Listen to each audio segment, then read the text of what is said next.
एक सच्चा इंसान उस माँ की तरह विश्वसनीय होता है और गुरु की तरह सम्मानीय होता है और विद्वान की तरह प्रिय होता है। नमस्कार दोस्तों, मेरा नाम है शिव कुमार और आप सुन रहे हैं हिंदी कहानी 2.2 चतुराई हिंदी लोक कथा। एक गरीब आदमी था। एक दिन वह राजा के पास गया और बोला, महाराज, मैं आपसे कर्ज मांगने आया हूँ। कृपया कर मुझे 5,000 रुपया दे। मेरी आर्थिक स्थिति बहुत ही खराब है। मैं कुछ उससे बिजनेस कर मैं अपना भरण पोषण करूँगा।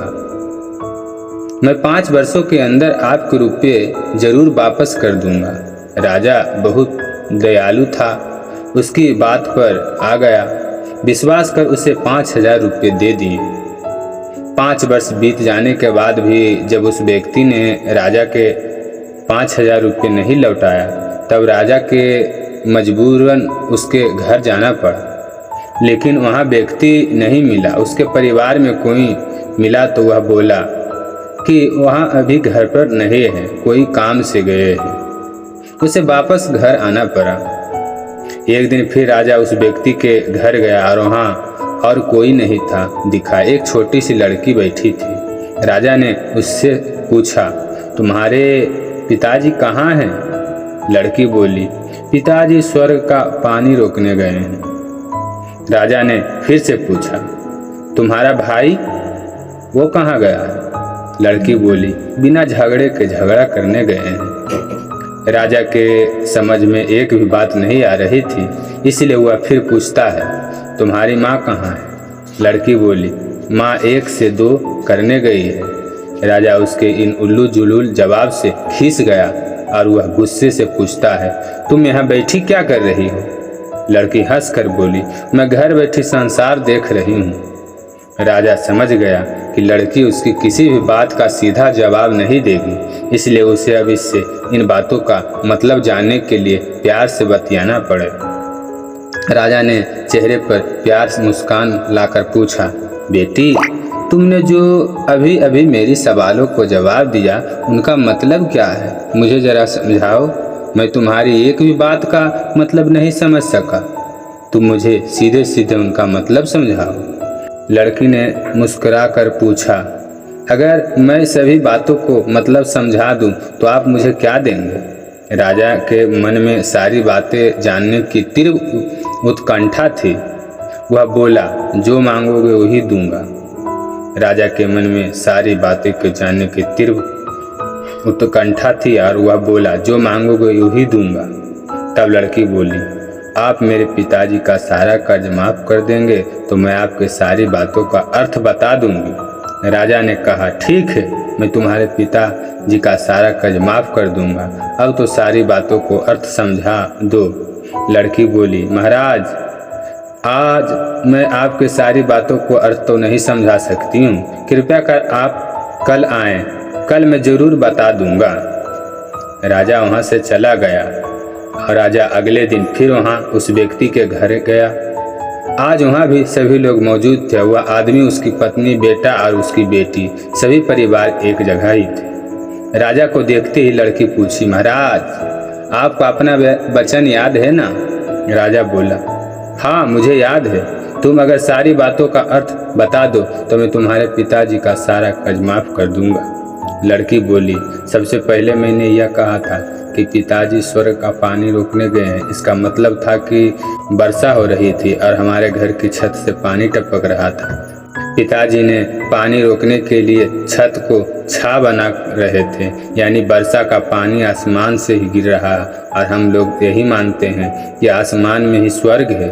बस पहली बात का अर्थ यही है। दूसरी बात मैंने कही थी कि भैया बिना झगड़ा के झगड़ा करने गए हैं। इसका मतलब था कि वो रेंगने के कांटे के काटने गए थे। अगर कोई भी रेंगनी के कांटे को काटेगा तो उसके शरीर में जहाँ तहाँ कांटा गड़ ही जाएगा, यानी झगड़ा नहीं करने पर भी झगड़ा होगा और शरीर पर खरोंचे आएंगे। राजा उसकी बातों से सहमत हो गया और मन ही मन उसकी चतुराई की प्रशंसा करने लगा। उसने उत्सुकता के साथ पूछा, और तीसरी चौथी बात का मतलब बेटी?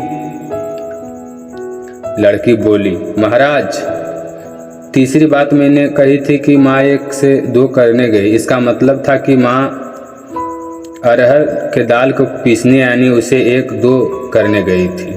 अगर साबुत दाल को पीसा जाए तो 1 दाना का 2 भाग हो जाता है, यानी यही था कि 1-2 करना।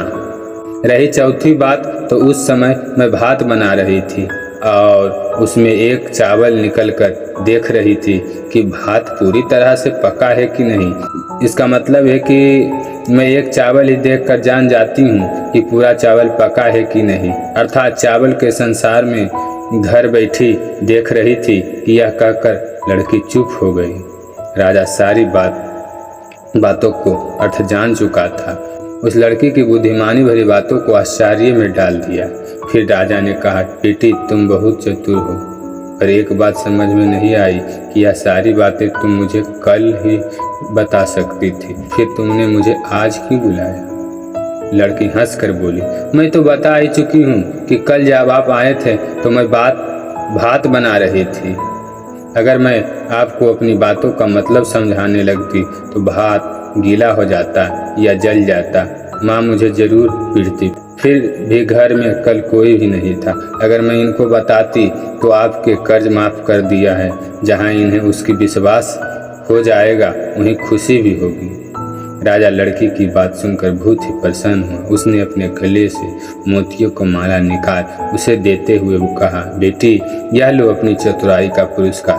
तुम्हारे पिताजी का कर्ज तो मैं माफ़ कर ही चुका हूँ। अब तुम्हारे या तुम्हारे घर वालों को मुझसे बहाने नहीं बनाना पड़ेगा। अब तुम लोग निश्चित होकर रहो। अगर फिर भी कभी किसी चीज़ की ज़रूरत हो तो बेझिझक होकर मुझसे कहना। इतना कहकर राजा लड़की की आशीर्वाद देकर चला गया। लड़की के परिवार वालों ने उसे खुशी से गले लगा लिया। दोस्तों, आज की छोटी सी कहानी यहीं तक। मिलते हैं कल एक और नई हिंदी कहानी के साथ। जब तक हमारे कहानी से जुड़ने के लिए इस चैनल को सब्सक्राइब कर लाइक करें और शेयर करें अपने दोस्तों और सहपाठियों में। धन्यवाद। मिलते हैं कल इसी टाइम एक और नई हिंदी कहानी के साथ।